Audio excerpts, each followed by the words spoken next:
மாண்புமிகு முதல்வர் அவர்களுக்கு ஆதரவாக இருக்கிறோம். அதுதான் எங்களுடைய கணக்கு. 5 ஆண்டுகள் நிலைத்த ஆட்சியை தமிழ்நாட்டில் வழங்கும். எங்களோடு கூட்டணியில் இணையவில்லை, கூட்டணி மந்திரி சபையிலும் இணையவில்லை.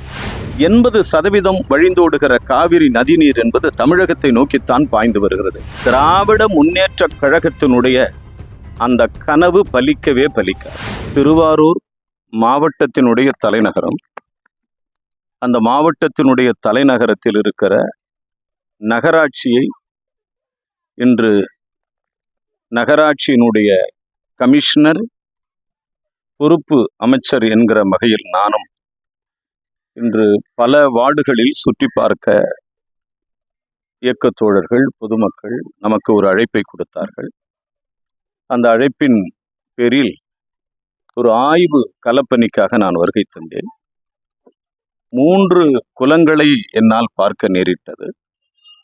3 குளங்களும் மக்களுடைய புழக்கத்தில், மக்களுடைய பழக்கத்தில், மக்கள் குளிக்க, மக்கள் துணிகள் துவைக்க, கோயில்களுக்கு அருகாமையில் பராமரிக்கப்பட்டு நீண்ட காலமாக சுத்தமான நீராக இருந்த குளங்கள் ஏறத்தாழ ஒரு 30 ஆண்டு காலமாக அது பாழ்விட்டு, நீர் மாசுபட்டு, பாட்டில்கள், பிளாஸ்டிக் கழிவுகள் எல்லாரும் கொட்டப்படுகிறது.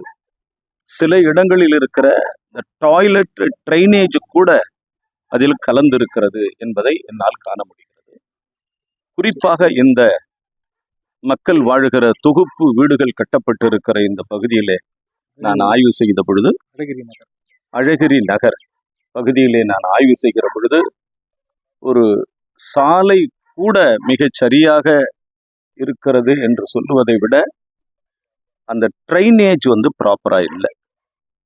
எனக்கு மிகப்பெரிய வருத்தம். இந்த ட்ரைனேஜ் என்பது திருவாரூர் நகரத்தினுடைய இதயமாக இருக்கிற இந்த பகுதியில் வாழுகிற மக்கள் எப்படி வாழுகிறார்கள் என்பதை என்னால் கற்பனை கூட செய்து பார்க்க முடியவில்லை. குழந்தைகள், மாணவர்கள், பெற்றோர்கள், வயதானவர்கள், பார்வையற்றவர்கள் நிறைய பேர் இந்த பகுதியிலே வாழ்கிறார்கள். அவர்கள் ஜீவிதம் எப்படி நடக்கிறது என்பதே கேள்விக்குறியாக இருக்கிறது. அந்த பாதாள சாக்கடை என்பது திறந்த வெளியில் காணப்படுகிறது. எவ்வளவு சுகாதாரமற்ற நிலை, எவ்வளவு அசௌகரியமான ஒரு நிலை காணப்படுகிறது. பொறுப்பு அமைச்சர் என்கிற முறையில் மாவட்ட ஆட்சித்தலைவரோடு இது சம்பந்தமாக பேச இருக்கிறேன். மற்றும் இந்த முனிசிபாலிட்டி அமைச்சர், வருவாய்த்துறையினுடைய அமைச்சர் மாண்புமிகு செங்கோட்டையன் அவர்களிடமும், நீர் பாசனத்துறை அமைச்சர் மாண்புமிகு திரு புஸ்ஸி ஆனந்த் அவர்களிடமும், பொதுப்பணித்துறையினுடைய அமைச்சர் மாண்புமிகு ஆதவ் அர்ஜுனா அவர்களிடமும் கலந்து பேசி ஒரு தீர்க்கமான ஒரு ப்ராஜெக்ட் டீடைல்டு ரிப்போர்ட் ஒன்று தயார் செய்து விரைவில் இந்த பகுதியில், அழகிரி நகர் பகுதியிலே இந்த ஒழுங்கற்று திறந்த வெளி பாதாள சாக்கடை என்பது ஒரு மக்களுடைய பயன்பாட்டுக்கு ஒழுங்கில்லாமல் மக்களுடைய சுகாதாரத்தை கேடு விளைவிக்கிற வகையில் அமைந்திருக்கிறது. இதை சரி செய்ய பொறுப்பு அமைச்சர் என்கிற முறையில் நான் மாநில அரசினுடைய கவனத்திற்கு கொண்டு சென்றேன். இல்லது, காவிரி நதிநீர் ஆணையம் என்பது ஒரு பல சிக்கல்களை கொண்டிருக்கிறது. காவிரி ஒழுங்காற்று ஆணையம் ஒரு பக்கம், உச்ச நீதிமன்றம் ஒரு பக்கம், ட்ரிபுனல் ஒரு பக்கம், இப்படி பல்வேறு விதமான சிக்கல்களை கொண்டிருக்கிறது. எங்கள் அரசு பொறுப்பேற்று அநேகமாக ஒரு 60 நாட்களை நாங்கள் நிறைவு செய்திருக்கிறோம். இந்த 60 நாட்களில் மாண்புமிகு முதலமைச்சர் அவர்கள் சட்டமன்றத்தில் சிறப்பு விவாத மசோதா நிறைவேற்றப்பட்டு முழுக்க கவர்னர் உரைக்கு நன்றி தெரிவிக்கும் தீர்மானத்திற்கு அடுத்து காவிரி படுகையில் இருக்கிற அந்த மேகதாது அணை, காவிரி ஒழுங்காற்று ஆணையத்தை பற்றி விவாதித்திருக்கிறோம்.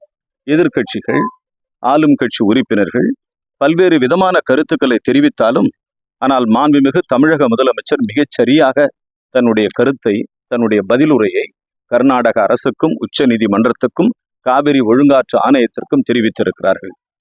காவிரியில் எங்களுக்கு கிடைக்க வேண்டிய நீதி என்பது கிடைத்தே ஆக வேண்டும்.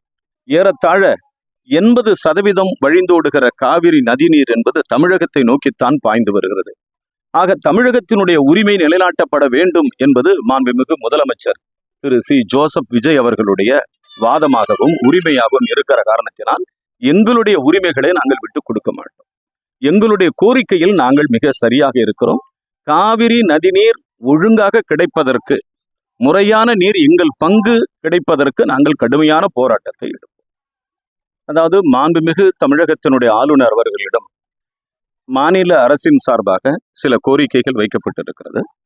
தமிழக அரசும் விரைவில் இதை தீர்க்க வேண்டும் என்று மிக வேகமான நடவடிக்கைகளை மேற்கொண்டிருக்கிறது. இதையும் தாண்டி உச்ச நீதிமன்றத்தில் ஒரு வழக்கும், உயர் நீதிமன்றத்தில் ஒரு வழக்கும் இருக்கிறது. வழக்கு அண்டர் சப்ஜூடியஸ் ஆக இருக்கிற காரணத்தினால், ஆனால் நாங்கள் பூர்வாங்கு பேச்சுவார்த்தையை கவர்னரும் மாண்புமிகு தமிழக முதலமைச்சரும் தொடங்கியிருக்கிறார்கள். அந்த உயர்கல்வித்துறையினுடைய அமைச்சர் என்கிற வகையில் எனக்கும் வேதனை இருக்கிறது. கடந்த 4 ஆண்டுகளாக ஏறத்தாழ 10-11 பல்கலைக்கழகங்களில் துணைவேந்தர்கள் நியமிக்கப்படாமல் இருப்பது என்பது பல்கலைக்கழகத்தில் ஒரு தேக்க நிலையை ஏற்படுத்தியிருக்கிறது. விரைவில் இந்த தேக்க நிலை களையப்படும். விரைவில் துணைவேந்தர்கள் அமைவதற்கான ஒரு திட்டங்கள், துணைவேந்தர் நியமிப்பதற்கான ஒரு கருத்தொற்றுமைகள் கவர்னர் அவர்களும் மாண்புமிகு தமிழக முதலமைச்சர் அவர்களும் மத்திய அரசோடு கலந்து பேசி மாநில உரிமைகளை விட்டுக் கொடுக்காமல் மாநில உரிமைகளை நிலைநாட்டுகிற வகையில், தமிழக அரசினுடைய இறையாண்மை காக்குகிற வகையில் நாங்கள் நிச்சயமாக போராடி வேந்தர் நியமனத்தில் வெற்றி பெறுவோம். விரைவில் வேந்தர் நியமனம் இருக்கும்.